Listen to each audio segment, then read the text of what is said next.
nerds, what's up? So, fun fact, in just about 4 months in June, I will be celebrating my 4-year booktube anniversary. And the first video I ever posted on this channel was the video, Are Brandon Sanderson's female characters any good? And so since I'm currently in my Westeros era, I thought it would be a fun way to celebrate early by creating a video, Are George R.R. Martin's female characters any good? Well, if you've been around these parts at all lately, you'll probably know the answer to that question, which is, yeah, obviously. I think George R.R. Martin's female characters are incredible, and in fact, I'm probably gonna have to go and change some of my top character lists to include some of them. So today I'm going to talk a little bit about why I think his female characters are so good. I am going to structure this video a little differently than I did that other video, and instead of focusing on traits that I think he gives his female characters, I'm instead going to do case studies on 3 different characters that I think are indicative of how he writes female characters overall. The reason I did this in this case is because mostly the reason I find Martin's female characters so good are the same reasons I find all of his characters so good. You know, a while ago, I did that video on the strong female character, and truly, I don't think any of Martin's characters fall into any of the traps I explore in that video. His women are complex, multifaceted individuals who make good and bad decisions, are smart and stupid, have more typically feminine traits and more typically masculine traits. They're heroes and they're villains. Just so you know, by the time you are watching this, I'll probably be about halfway through A Feast for Crows. So if you are tired of Song of Ice and Fire content, I am so sorry, but that review will probably be coming out next week. So we're gonna stick in here for a little while. But on that same note, spoilers. I have tried very hard to make this a completely no spoiler video. I will not be talking about specific events or things in any way, in my opinion, that are considered spoilery. However, during my character analysis, you might be able to infer that a character survives to a certain book, or you might see it inferred that they will eventually get a viewpoint. In my opinion, the things that I say should not be considered spoilers, but if you are very sensitive to that sort of thing and really don't want to have any indication that a character survives a book, then I'll let you kind of decide what kind of spoilers you're comfortable with. But other than that, I have kept most things pretty vague so that you could watch this video no matter where you are in your Song of Ice and Fire journey. With that being said, I'm excited to talk about some female characters after the jump. Okay, the first of the 3 characters I'm going to talk about today is Brienne. Now, Brienne is one of my favorite characters in A Song of Ice and Fire, so I am choosing her because I love her, but also because I think she's a great example to bring up because she has a lot going on, and I think she's a great example of how good George is at getting across very complex emotions. And in particular, I think she's one of the most interesting women who wants to be a knight in a patriarchal world archetype that I've ever read. So I hope that I can articulate these next points correctly. Now, in general, I do like this archetype. Like, I think it's a very good one, and I think it's very likable usually in a character, but I do find that this archetype usually goes along with a very specific type of character that is often sassy, extremely confident in who they are, kind of me against the world and completely in control of herself. Now, that's a great character, but I do find it fascinating that Brienne just really isn't any of those things. So we know Brienne is ugly. That's what we're told, right? And that she is bigger than average, taller than average, and she wants to fight and she wants to be a knight. But I think the way George writes her emotions about her looks is so nuanced because she is sometimes upset about it. She's sometimes unhappy with knowing that she's ugly. And when we hear from her past experiences, like when we hear some of her backstory and how men have either told her to her face she's ugly or have tried to trick her and pretend that they like her, and kind of this trauma that she's had surrounding that and feeling out of place, I think it's so interesting that Martin was okay not choosing an emotion for Brienne.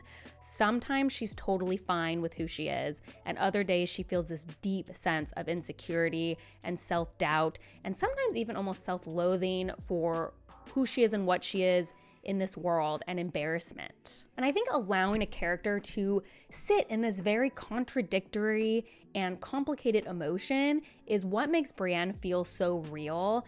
And I don't always see that reflected beyond the superficial. Like a lot of times when a character has those emotions, it's like to be like, no, I have decided I'm not that way. And I just don't really see Brienne's story taking us there. She is kind of going to probably wrestle with those feelings the rest of her life, which is just so real. And I was thinking actually while I was reading recently that I find it very interesting that Brienne is a character who we know is in love with a specific man and then later kind of starts falling for another man, and those two men take up a lot of her inner thoughts. And I feel like normally that is something I would roll my eyes at and feel frustrated by as if it was diminishing her character. But Brienne has such a complex inner world that and her character is so fully formed, and she has so much going on, this desire to be a knight and what honor is and knighthood, and her whole connection to her current mission and where is her place in the world and how does she fit in, and is she upset or not about her past. She's extremely naive sometimes, but then other times surprisingly present and understanding exactly what's in the situation. She's just so full of life that this pining after men also just feels like it fits in and is just another aspect of her character. And to me, really exemplifies how George is able to really get complex and full views of people, and that is why they are so interesting. And with Brienne and her archetype, I sometimes think we read these characters to represent how we wish we were, always confident, always knowing exactly who we are no matter what. And I think in a lot of ways, Brienne represents kind of who we actually are, which is meaning that we're not always confident or something at all times. And I just really love how she's written. Okay, next we're going to talk about Cersei. And everyone hates how I say her name, so I apologize. Now, Cersei is bonkers. She is definitely not a favorite character in an I love her sort of way, but I do love any time she's on screen because you just never know what's going to happen. It's like a train wreck. You can't look away. Let's be honest. We all live for the drama. I do think Cersei is very well written, but she's on this list for a very particular reason, and that is that I love that Martin isn't afraid to give his villain of villains some good points sometimes. So I think this was in a Game of Thrones, but it might have been Clash of Kings. I'll look it up and I'll put it on screen and I'll put the quotes. But she has this monologue where she goes on and on about, because I'm a woman, I can't do these things. And Jamie and I are twins. And when we were younger, we looked so alike that I could dress up as him. And when I went out, people treated me differently. And if I was a man, you guys would let me rule and do all these things. And I am smart enough. And this whole rant about it. And I remember reading it and being like, well, she's not wrong. Girl's got a point. And then I was like, no. This is Cersei. Please. I'm not going to agree with her. She's the worst. But yeah, Cersei was dropping some truth bombs. And at that moment, I remember thinking oh man, Cersei's a well-written character. And this is actually kind of adjacent to things I've complained about recently in a few videos. This idea that our heroes always have to be in the right and can only really have superficial flaws, and our villains are always villainous and they can never make a good point. And Martin's just out here yeah, those villains you hate and those people that are the worst, sometimes they're gonna have good points. And yeah, sometimes bad things happen to them that were unfair. And it doesn't mean that you have to agree with how they've reacted to that, but those things have happened to them. And what I think is particularly interesting is that it's not in a sympathetic villain way, because I think often we give characters backstories or issues and we're supposed to oh, it's a sympathetic villain, we can understand why they did that, even though it's so painful. But I don't really think that's what Martin's doing here at all. I think it's actually much more nuanced than that.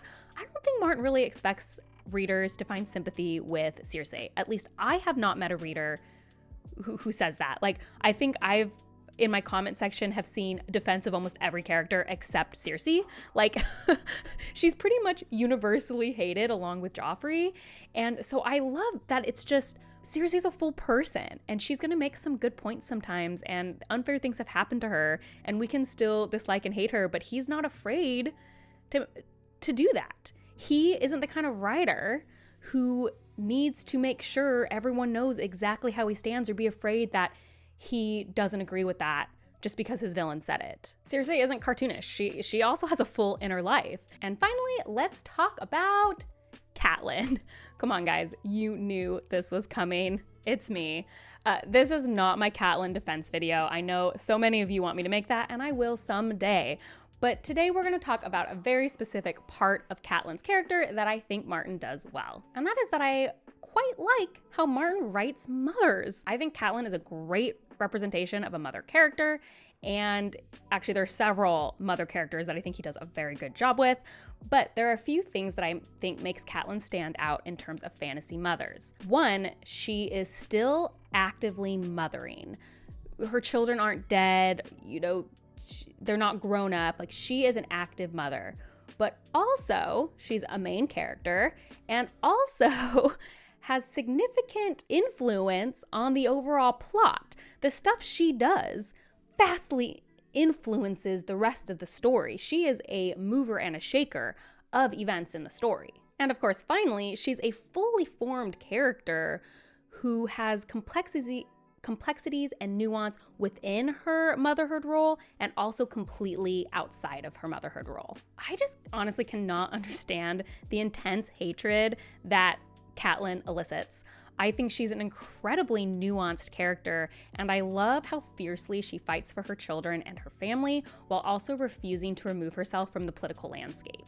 Whether or not she makes good or bad choices, I think Martin's doing the same thing again, where he is not afraid to make his honorable characters do dishonorable things or make bad choices or decisions or, be unlikable in a lot of ways. She's great, she's well written, and I also happen to just love her as a character. I actually think it's surprising to me that I never heard motherhood in terms of A Song of Ice and Fire, or at least very rarely. The series was never sold to me that way, and I'm surprised because I think it has some fantastic representations of motherhood and actually quite varied. Like, when you think of how many mothers are in the story and also influencing the story, like Lisa and Cersei and Dany, I actually really love Martin's take on Dany as a mother quite particularly, and I think they're all really well done and nuanced characters. Okay, that's it. That's kind of my quick video on why I think George R. R. Martin writes such great female characters. I'd love to know some things you think about his female characters or some points I missed. Also, if you hate his female characters, I guess tell me that in the comments as well. I obviously didn't get to talk about all of my favorite female characters. I love Arya.